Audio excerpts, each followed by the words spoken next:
Már csak pár pillanat és kezdődik a heti tévé reggeli ébresztő műsora, a Pirkadat. Ön a Pirkadatot, Magyarország legújabb reggeli műsorát látja. Élőben a stúdióból jelentkezik Brajer Péter. A Pirkadat mai vendége Veress Zoltán, 7. kerületi önkormányzati képviselő. Szép jó reggelt Jó kívánok! reggelt kívánok! Üdvözlöm a kedves nézőket, Brajer Péter vagyok, és ez a Pirkadat reggeli politikai magazinműsorunk. És mielőtt bármibe belekezdenénk, egy helyesbítés, kiegészítés, eléggé sajátságos. Tegnap vendégünk volt Darvas István rabbi. Arról próbáltam őt faggatni, hogy vajon miért is indul új utakra. Ma a közkívánatra a vele készült interjút megismételjük. A legolvasottabb és keresettebb interjú volt tegnap. Az éjszaka folyamán egy nagyon érdekes e-mail érkezett hozzám, mégpedig nem mástól, hanem Schweitzer József főrabbi, egyetemi tanár professzoromtól, nem őtőle, hanem lányától, Vince Judittól. És akkor idéznék leveléből: Bigyókedve, saját műsorodban azt mondasz, amit akarsz, de azért nem ártana néha a dolgoknak utána nézni.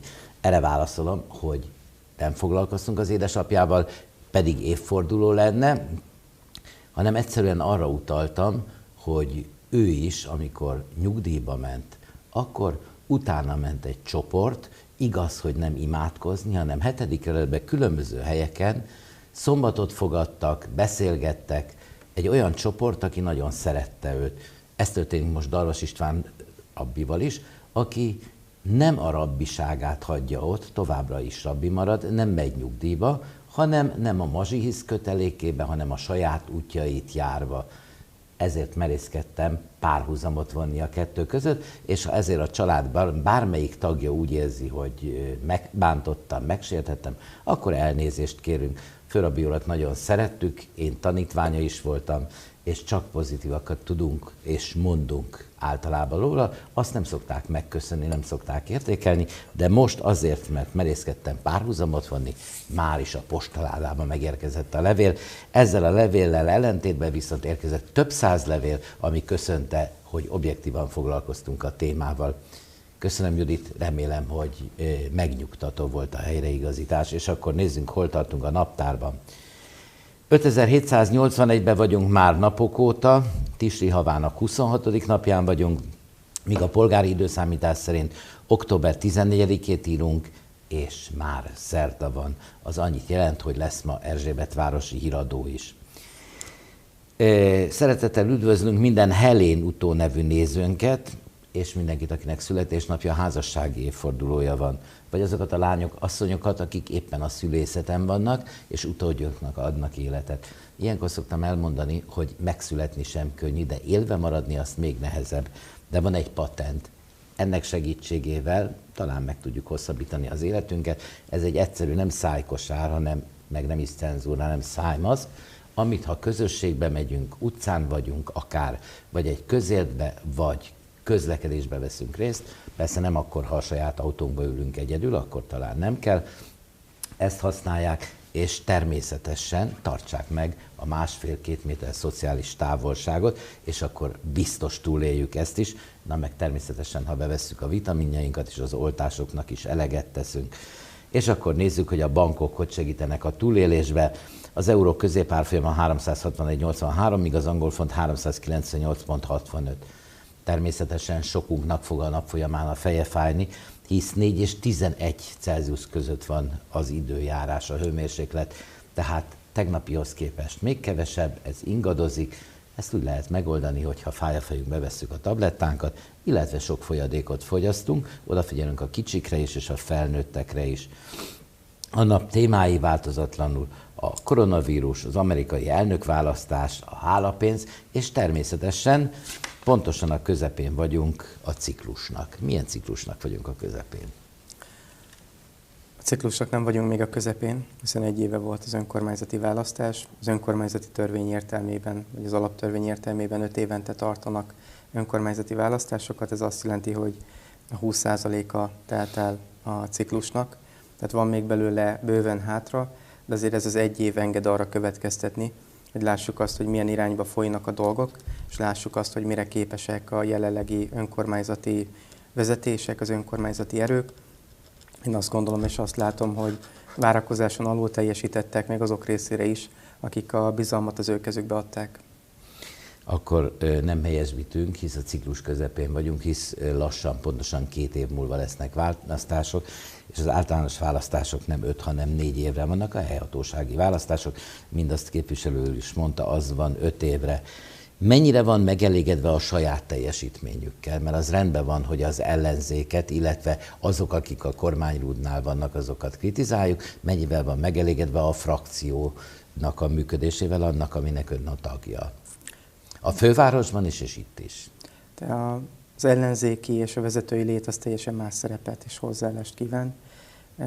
Egyrészt kell egy idő, hogy átálljon erre az ember. Könnyű erre átállni? Nagyon nehéz, hiszen egyrészt az ember tele van tervekkel, tele van ötletekkel, választási ígéretekkel, amiket a választás során tesz, amiket meg kíván valósítani. Folyamatban lévő projektek vannak, aminek a munkálatai folynak. Ez töri meg egy ilyen választás, amikor a polgármesteri széket és a vezetői széket mások kapják meg. És most szakítom meg, mert monológot mondani itt vagyok én. Milyen érzés akkor, amikor az útszélén látja például ezt az elektromos autót, ami az egyik legnagyobb sikerének tűnt a frakciójának az elmúlt kadenciában? Hát az elektromos autó kapcsán is, és nagyon sok minden kapcsán egy picit összeszorul a gyomrom. Hiszen én azt látom, hogy az elmúlt 10 esztendő Erzsébetváros történetében a legsikeresebb időszak volt. Hiszen valóban ahhoz nem kell kampányolni, egyszerűen látogatást tenni az intézményekben, minden intézményt felújítottunk. Az iskolákat, orvosi rendelőket egyaránt, a közterületeket szintén. Emellett jutott pénz arra, hogy jóléti szolgáltatásokat vezessünk be, és elindítottuk a jóléti szolgáltatások között például az elektromos taxit az idős és a rászoruló polgárok részére. Már odáig jutottunk, hogy ezek a jóléti szolgáltatásoknak a nagy része ez megszűnt. Én úgy minősíteném az elmúlt 1 évet, mind a fővárosban, mind pedig a kerületben is, hogy az elmúlt 1 esztendő az a hazugságok éve volt. Azért volt a hazugságok éve, mert volt egy választási ígéret, aminek a következményeit viselnie kell minden pártnak. Ehhez nem tartották magukat a kormányzó pártok az önkormányzatokban, a polgármestert adó pártok, illetve a főpolgármesteri széket tulajdonló főpolgármester teljesen más cselekedtek, mint amit ígértek, és ez az év során is megmaradt, hiszen másképpen tettek, mint ami elhangzott. Ön azzal pontosan tisztában van, hogy egy műsorvezető mindig annak a pártján kell, hogy legyen, aki nincs itt. Na de mentségükre kell, hogy legyen mondva, hogy senki nem számított arra, hogy majd valamikor február-március táján jön a koronavírus. Tehát amit ígértek, azt is nehezebb végrehajtani a koronavírus miatt. Erre mondanák ők, hogy arról nem beszélve, hogy a szolidaritási alappal egy csomó pénzt be kellett, hogy fizessenek a kasszába, tehát sokkal kevesebb pénzből gazdálkodnak. Egy vezetőnek azt gondolom, hogy az a dolga, hogy ne kifogásokat gyártson, hanem terveket, és azokat megvalósítsa. Ha folyamatában haladunk az elmúlt 1 esztendő hónapjaiban, akkor láthatjuk azt is, hogy február elején, amikor még nem volt a közbeszéd tárgya a vírus, maximum Kínában jelent meg, akkor is már olyan költségvetést fogadtak el az önkormányzatok, a fővárosi közgyűlés, a kerületi önkormányzatok és 7. kerület is, ami nem tartalmazta azokat az intézkedéseket, melyek megszokottak voltak a korábbi években. Példaként hadd említsem, a Erzsébetváros fejlesztési program keretében legalább 4 milliárd forintot költöttünk beruházásokra és fejlesztésekre minden esztendőben. Úgy volt ez az idei esztendőben 1 milliárd forintra tervezve, hogy az áthúzódó az előző esztendőről több 100 millió forint volt. Tehát töredékét tervezték felújításokra és beruházásokra, már akkor, amikor még nem is volt járvány. Ezt akkor szóvá tettük a költségvetésben, ezt szóvá tettük azt is. Mennyire figyeltek oda, amikor ezt szóvá tették, vagy már akkor lesöpörték, hisz arra panaszkodnak, hogy szinte minden ötletüket meg sem hallgatnak, hanem kapásból lesöprik? Nem panaszkodunk erre, ezek tények, és én azt gondolom, hogy azzal, ha egy képviselő vagy egy polgármester mandátumot szerez, nem kell azt gondolnia, hogy a zsebében van a bölcsekköve. Érdemes meghallgatni mindenkinek a javaslatát, főleg azoknak, akik egyébként úgy vezették 10 évig az önkormányzatot, hogy 10 milliárd forint adóssággal vették át, 10 milliárd forint plusszal adták át, és gyakorlatilag minden intézményt felújítottak. Azt gondolom, hogy ezek olyan eredmények, amire érdemes figyelni, azzal együtt, hogy lehetnek más fejlesztési irányok, lehetnek más koncepciók, de az eredményeket, azokat meg kell őrizni, és a lakosságot kell szolgálni. Van-e az ellenzéki képviselőknek valami feladata, például a közlekedés terén elért hatalmas sikerekkel, amitől mindenkinek kinyúlik a haja?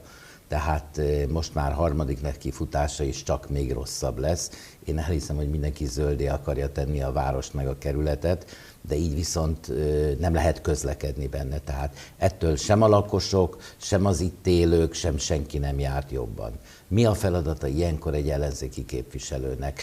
Szív és azt mondja, hogy de rohadt nehéz ideérni a stúdióba, vagy valamit tenni is fognak? Elmennek, levelet írnak, fölemelik a hangjukat. Mire számíthatunk önöktől? Valóban nehéz volt ideérni a stúdióba, közlekedési problémák miatt.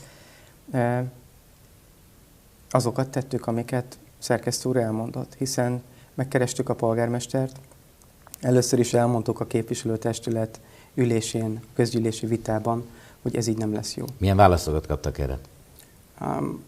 Próbaidőszaknak nevezték az időszakot, de én azt gondolom, hogy az emberek azok nem egy kísérleti telepen laknak.